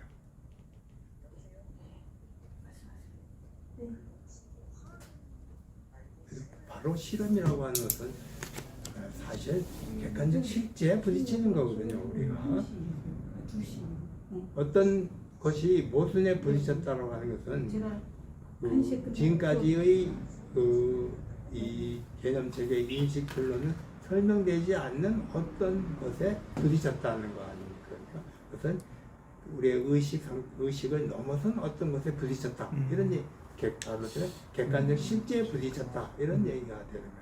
그래서 실험이 중요한 것은 바로 객관적 실제 부딪혔다는 거예요. 그게 이제 유물론에서 얘기하는 반영 개념이죠. 실험이라고 하는 게 사실 반영에 기초하고 있는 거예요. 근데 반영에 기초한 것이 아니라면은 실험이 이제 의미가 없게 되는 거죠. 그런데 이제 이 구조주의자들은 그런 점을 간과하는 거예요. 실험이라는 개념을 이제 과학에서 빼버리고 실험이 객관적 실제와 부딪히는 그 지점이다. 반영이 일어나는 그 지점이다라고 하는 것을 제거해버린 거죠. 그러니까 주관적으로 구성한 세계 이걸 어떻게 입증할 도리가 없는 거죠. 다른 방식으로. 그렇기 때문에 각자 이제 상대적으로 너는 네가 구성했으니까 네가 옳고 나는 내가 구성했으니까 내가 옳고 각자 이제 상대주의로 떨어지게 되는 것이 아니냐. 그런 점에서 우리가 이 반영론을 생각할 때 이 과학적 그 실험이라고 하는 걸 우리가 간과해서는 안 된다. 항상 인식이라고 하는 것은 단지 눈으로 보고 또 뭐 귀로 듣고 하는 것이 아니라 무엇인가 한번 실험을 해보고 어떤 결과가 나오는가를 통해서 인식이 이루어지는 거다. 그리고 그 점은 우리가 그래서 인식은 수동적인 게 아니라 능동적으로 일어나는 거다. 실험한다는 것은 그죠? 능동적인 그런 얘기거든요. 그래서 실험이 중요하다. 이런 얘기. 더군다나 우리가 실험이라고 하는 것은 한 번의 실험으로 끝난 건 아니잖아요. 그죠? 여러 가지 실험, 반복된 실험이기 때문에 실험이 반복되면 반복될수록 인식의 객관성이라고 하는 게 더 증가되는 거죠. 예를 들어서 두 가지 점을 잇는 선을 그어라 그러면은 이게 무수히 많은 선을 그을 수가 있죠. 그러나 세 가지 점을 동시에 잇는 선을 그으라면은 선의 폭이 그만큼 줄어들죠. 막 100개의 어떤 점들을 잇는 선을 그어라 그러면은 선을 그냥 이렇게 막 끝내 아니라 함수를 그려 써와라 그러면은 진짜 어려워지는 거죠. 3차함수 이상 가면 복잡해지잖아요. 그죠? 그러면 실험이 반복될수록 진리의 정도는 더 강하게 된다. 이렇게 되면은 적어도 레닌의 것처럼 우리가 절대적 진리는 아니지만은 근사적 진리가 있고 사실 그렇기 때문에 우리가 이렇게 높은 그 옥상에 고층 빌딩에도 올라가고 그러죠. 우리가 과학 구조주의자들처럼 이게 다 상대적이고 불가지론적이다라고 하면은 고층 빌딩에 우리가 올라갈 수가 없어요. 그죠? 언제 무너질지 모르잖아요. 그래서 이 스탈린 역시 인식에서 실험과 이건 자연과학적 실험이고 실천, 이건 역사적 실천이죠. 실천을 해야 된다. 옛날에 우리가 80년대 보면 이론적 논쟁이 많았어요. 그때 지금 생각해 보면은 상당히 쓸데없는 논쟁이었는데요. 원전에 뭐가 나온다. 그죠? 원전에 이렇게 했기 때문에 너는 틀렸고 뭐 이렇게 해서 주로 원전에 의거해서 진리를 입증하려고 했던 것 같아요. 그래서 그때는 막 누가 먼저 그때는 원전을 찾기도 힘들었잖아요. 그때는 없었거든요. 그래서 누가 빨리 원전을 많이 모아가지고 많이 읽어내느냐가 논쟁에서 승리하는 그 척병이었었거든요. 그래서 딱 나가가지고 너 뭐 고전 루드비어와 고전 철학에 정말 안 읽었지. 거기에 보면은 이런 얘기가 나온다. 그러면 이제 완전히 제압이 가능하고 그랬던 건데 그때는 지금 생각하면 어리석은 그런 짓이죠. 역시 진리라고 하는 것은 실험과 실천, 역사적 실천을 통해서만 입증이 되는 것이 아닙니다. 그렇게. 자, 그 뒤에 가로 속에 해겔의 이제 이런 실험과 실천적인 그런 인식론에 대한 해겔의 개념을 설명했는데 굳이 필요 없을 것 같아서 생략하도록 하죠. 마저 스탈린의 주장 마저 읽어보고 끝내도록 할게요.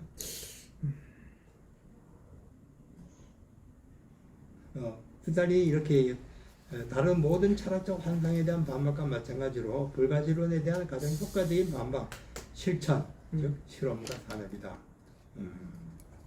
보그다노프, 바자로프, 유시케비치 이 사람들은 어떤 화주의자들이 레닌이 자기 책 뭐죠? 유물 경험론 비판인가? 거기서 비판했던 사람들이죠. 레닌이 이렇게 말한다. 동시에 신앙주의는 과학을 완전히 거부하지 않는다. 그것이 거부하는 모든 것은 과학의 잘못된 주장, 즉 객관적 진리에 대한 과학의 주장이다. 객관적 진리가 존재한다면 인간 경험 외부의 세계를 반영하는 자연과학이 단독적으로 우리에게 객관적 진리를 제공할 수 있다면 모든 신앙주의는 절대적으로 논박된다. 자, 이제 마지막에 한 얘기는 반영론은 우리가 항상 능동적으로 실천, 실험을 통해서 객관 세계를 우리가 인식한다는 그런 관점에 서야 된다는 그런 주장이었던 것 같아요. 정말 간선적으로 스탈린의 얘기를 주로 이제 변증부터 유물론 그리고 인식론, 유물론적 인식론 그 두 가지 측면의 관계에서 살펴봤습니다. 전체적으로 보면은 스탈린은 역시 철학자는 아닌 것 같아요. 좀 소박하게 정리를 해놨던. 근데 그건 우리가 오늘날 우리가 좀 잘못된 인상일 수도 있는 게 뭐냐면은 우리는 이미 저 50년대 확립되는 그 소련의 그 철학 교과서 이런 것들을 이제 잘 알고 있기 때문에 거의 이거는 뭐 진부한 지식이고 확정된 지식 진리고 이렇게 생각하는데 아마 스탈린 당시에는 그렇게 확립된 건 아니었을 거예요. 그런 점에서 보면은 스탈린이 대체로 상당히 진리의 어떤 핵심을 잘 이렇게 포착해 나가는 거니까 이렇게 볼 수도 있을 것 같아요.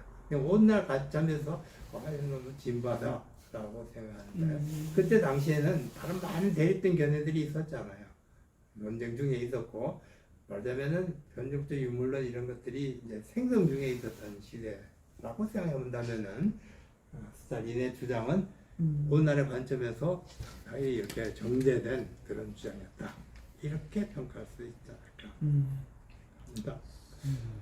제가 알기로는 이게 아마 그 당원들이 그 문자 문명률이 너무 높고 당원들이 글 읽는 사람이 뭐 별로 없고 막 이 정도의 수준에서 그 정도 수준에서 이제 트로츠키 같은 이런 사람들한테 자꾸 휘둘리고 그러니까 기본적인 지식을 기초적인 지식을 가르쳐주기 위해서 그래서 뭐 3개월 코스 이런 코스를 만들거든.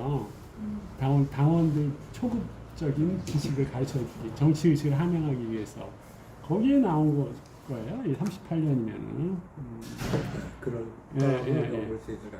특히 공산 당사의 일부로 예. 썼다고 하면은 예. 당원들 대상 교양. 그렇죠. 예, 당원들 그러니까 그것도 아주 초급 당원들. 예, 그렇죠. 이제 막 문맥을 이제 확 음. 깬 그런 상태였잖아. 소비에트 그때 당원들 수준이라고.